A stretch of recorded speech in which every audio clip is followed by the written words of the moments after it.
किसी राजा का एक मंत्री था। उसे ईश्वर पर बहुत विश्वास था। वह हर कार्य का श्रेय ईश्वर को ही देता था। हर बात पर कहता था, ईश्वर जो करता है हमारे लिए अच्छे के लिए करता है। एक दिन उस राजा की उंगली कट गई। राजा ने उससे उंगली कटने पर पूछा, इसमें ईश्वर ने मेरा क्या भला किया?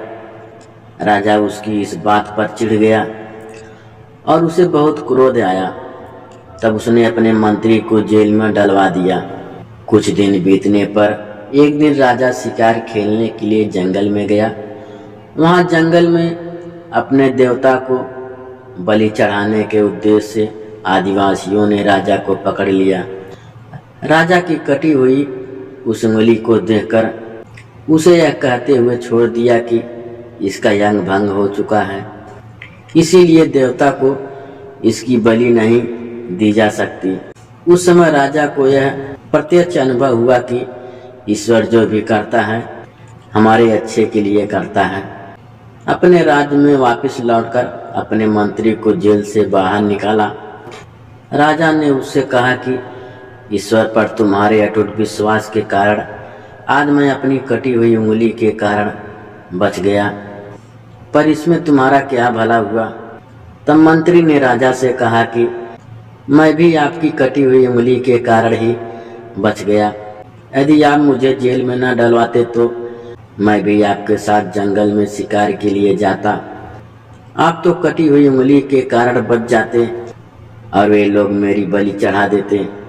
मैं आपकी सेवा भी न कर पाता। इसीलिए मैं हमेशा कहता हूँ कि ईश्वर जो भी करता है हमारे भले के लिए करता है।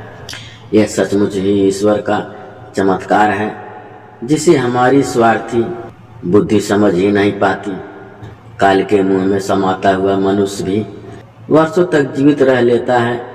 वह प्रभु इतने चमत्कार दिखाता है कि इनका वर्णन भी हम नहीं कर सकते।